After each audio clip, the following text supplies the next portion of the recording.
I know, but it evolved like that. Like I was a cranky, bitter fuck, when I started, and it was only through, I think it's like dueling empaths is what it is right. That like I have to assume like, given how much, how able you are to sort of open yourself up in these parts that, do you remember when you started acting, when things started happening for you or in theater where you started to kind of shake loose and start to realize like, oh my God, I'm becoming a human kind of thing? I literally felt like it was a religion. I felt so alive. It was bloody magnificent.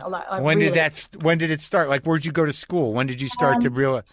I mean, I would be known as a Westie. I lived in the inner city till I was about 5 or 6, and then we moved out to what was more kind of a rural area, which is now it's all a big urban sprawl now. But the western suburbs of Sydney, I would have been called a Westie. We were all frowned upon and kind of thought of as inferior people for quite some time. And it's actually something I'm really proud of being there, growing up there. But I was also aware, like at the age of 16, of like looking at girls my age pushing prams and just thinking, this is not me. I've got to go here. Yeah. So I'm not an ambitious person. I am open to the flow of life. But there was something in me at that age that was just so brave. I can't believe it. If I had to start acting now, I'd get nowhere. But I just had no fear. It was amazing. Yeah. I think Muriel's wedding was really, that really did feel like a religious experience. But even doing that musical when I was like 14 years old, then I did, from that experience at school, one of the music teachers said, they're doing this big kind of bicentennial musical, bicentennial meaning Australia had been discovered 200 years ago, i.e. invaded. And so there was a big celebration. And they were putting together a musical and kids from all over New South Wales, which is the state I live in, and Sydney is the capital. So they were auditioning kids and I got the lead. Like, it was so bizarre. And from that experience, I would go home every night I would go to rehearsal, maybe it was a couple of times a week after school. My parents were so supportive. And I would catch the train in on the weekends. I was so in love with this whole experience because I felt alive. And I would go home at night and I would literally, I can't believe I would do this, start at the beginning of the show and run through the entire thing. Everybody else's lines, every move, every note, everything. I would do the entire show in my head. How crazy is that? Some people do that though, like the whole show. Yeah, but I mean, I had no idea what I was doing. I was just doing it. Like, it wasn't some technique, or no one had said, try doing this or, highlight the other person's lines. I was just like being 14. But it's a weird, like I've known people that, like, you talk to somebody like Rockwell and he's like, I read the script 100 times all the way through. I'm like, really? 100? Like, yeah. He's lying to you. I don't know what he's after, but that is bullshit. Oh my God. Yeah, he's I'm so happy for him. Like, good on Sam, man. He is a bloody working actor and he just did it. He did just getting great jobs and just continuously brilliant. I just am so happy for that guy. He's such a good person. Great guy. That's good. Yeah, I like to hear when people are happy for other people. Oh, yeah. I thought that you're both in a position to be happy for each other is nice, Yeah, that there's a lot to grow for that. When you can celebrate, fucking celebrate.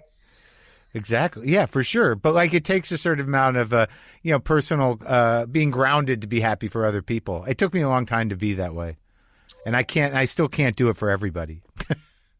That's funny. Well, no, maybe neither can I. No, generally I pretty open to all. We're all connected, man. We're all one. It's true, truer than ever. So, okay. So from the musical, but you studied, didn't you go to the school that everyone goes to? National Institute of Dramatic. You touched your nose, I touched my nose. It's a real thing, isn't it? It's like a yawn. Yeah. No, I don't, we're good. I went it's a 3-year course. I had done one film before I went. Then at the beginning of the second year, I was offered a job because this wonderful theatre director here, actually he also makes films as well, but at that point he'd only done film, was a guy called Neil Armfield. He's a very great friend and an interesting guy. Yeah. But at that point I was a child and had no idea, and he was directing Uncle Vanya at the Sydney Theatre Company, which was performed at the Opera House over there. Yeah. And so I decided to leave NIDA and go with whatever was being presented to me. I think I talked to somebody else who did that from Australia. Did Kate Blanchett go there? She went to NIDA, but she did the whole course. She was the year And above. did Sarah Snook go there? I I don't wonder. know if Sarah went. I met Sarah at the Toronto Film Festival several years ago. I think we were on the same flight, and I was with my agent, and she said, "Oh, that's a young actress from Australia, Sarah Snook," and she was sitting down. You know, you can plug your phone in, sitting on the floor, desperately trying to get a cell phone to work, and trying to organise to get into the city. I was like, "Just get in my car."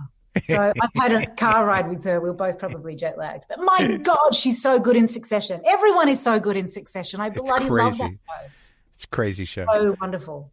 I just interviewed Kieran. He's a character. Yeah, I can imagine he is, because he is. Yeah, exactly.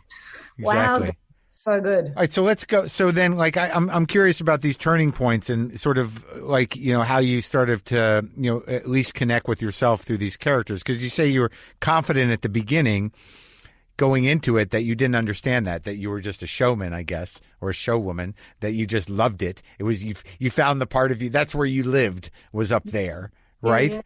Yeah, funny. But then at some point, did the confidence start to collapse and the other thing take over? Or did you just ride that all the way through school and Uncle Vanya right into Muriel's wedding, where you just fucking I'm great?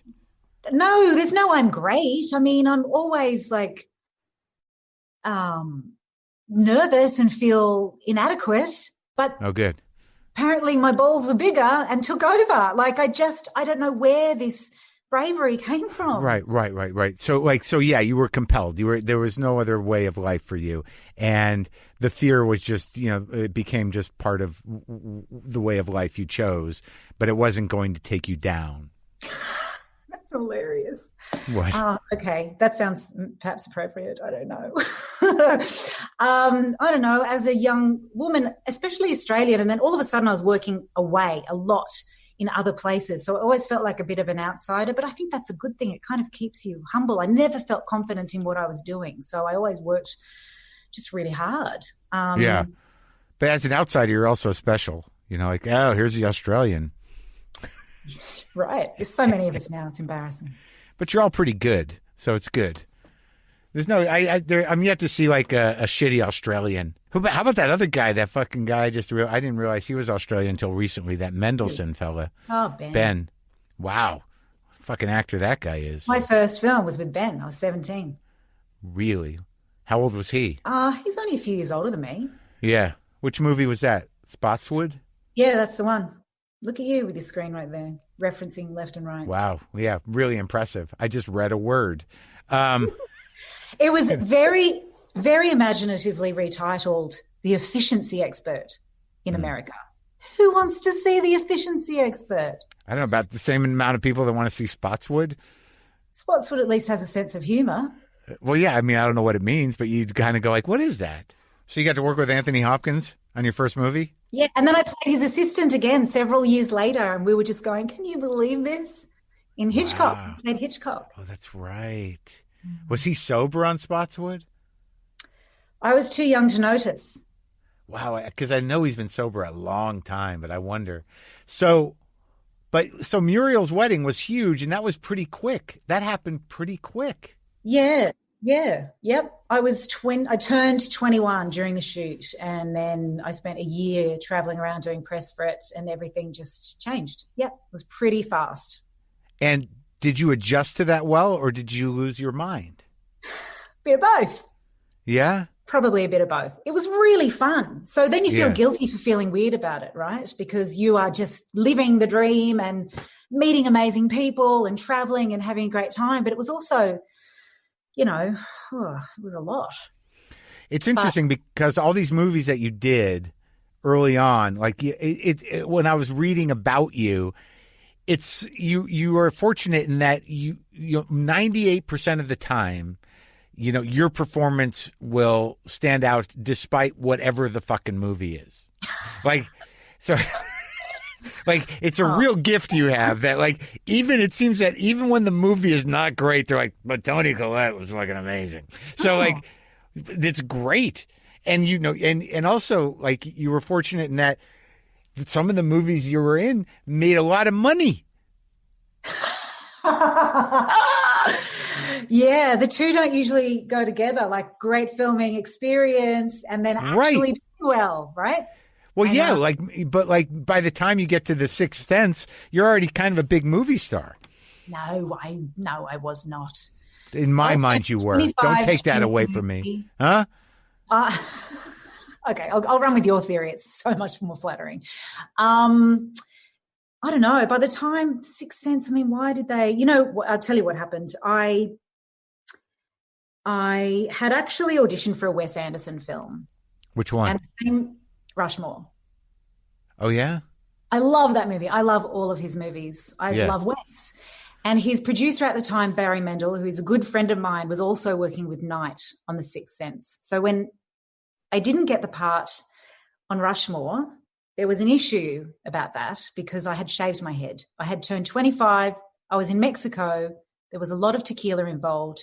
And I saw a pudgy barber's hand, trusted it, and said, shave my head. And then I did not get that job, Rushmore. But the same producer was doing The Sixth Sense. So he got me in to read for that with Knight, and Bruce Willis was there. But at the same time, I was also brought in to do Velvet Goldmine had been at the Cannes Film Festival, and Martin Scorsese was the head of the jury that year. So he asked me to come in on Bringing Out the Dead, a film that he was making. Yeah, I like that movie. I was really focused on working with Marty because Knight was new and I didn't know him, and Marty is a known figure and a genius, and who wouldn't want to work with him?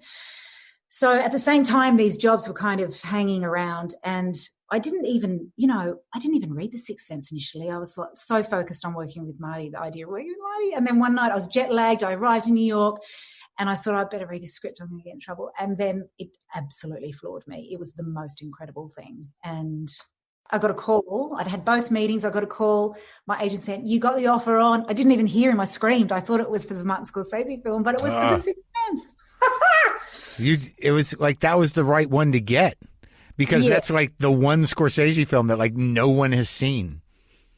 I too haven't seen it, but I have a personal reason not to. What is that? Well, I didn't have the job. That's it? Yeah, I felt really, I was probably busy, but yes, I just felt, I don't know. It's an odd movie. I don't know what happened to that movie. I remember liking it, but it's not memorable. I don't know. Let's talk about this shaving your head business. That seems like a cry for help. What the fuck was going on? The Velvet Goldmine, were you spiraling? Was it? It was so much fun. Velvet Goldmine, my God. Todd Haynes is a genius. Yeah, I know. I love him. I talked to him. Oh, and the loveliest person. And I think he's making a documentary about, I just read about it. He's just finished a documentary on something that they actually... as well. Huh? I can't remember the subject matter either, but I did hear that he was doing that. Yeah. So so working with him, were you living? Point, it just felt like that they were all the cool kids at the back of the bus, and there's no way I'm going to get this job. That's how I felt, right? With the Velvet Goldmine. Yeah, and then he really gave me that part, and it wasn't like I was not the obvious choice. Let's put it that way. So I will forever be thankful for him giving me that job because I just bloody loved it. It was so great. We all had the time of our lives. I mean, it's glam rock, sex, drugs, rock and roll. It was so much fun. Yeah. Anyway, I've shaved my head 5 times, to be honest. I shaved my head once when I was too young to deal with it. What did it freak you out afterwards? Yeah. I don't like I. How young? I don't know. Like I was in New York and I was probably 60, 73. I don't know. I was like in my 20s, but I just decided like that's the thing to do. I'll just get one of those razor cuts. And I really had a hard time, figuring out. It made me very self-conscious. It didn't free me. It did something. It did the opposite. Oh, I'm sorry. It's all right. I mean, I was kind of lost. But how you get comments on your head shape? Like you don't realize what's under there. I just was sort of like, who am I? What did I do? What am I made of now? I'm a blank canvas. Where do I go from here? Exactly. Terrible feeling. Have you had that feeling before? I love that feeling. You do? It. Yes. You do? Yes. Anything can happen from there. I know, but why do you assume it's going to be good? Well, why wouldn't you? because that's not the way my brain works. You could go either way.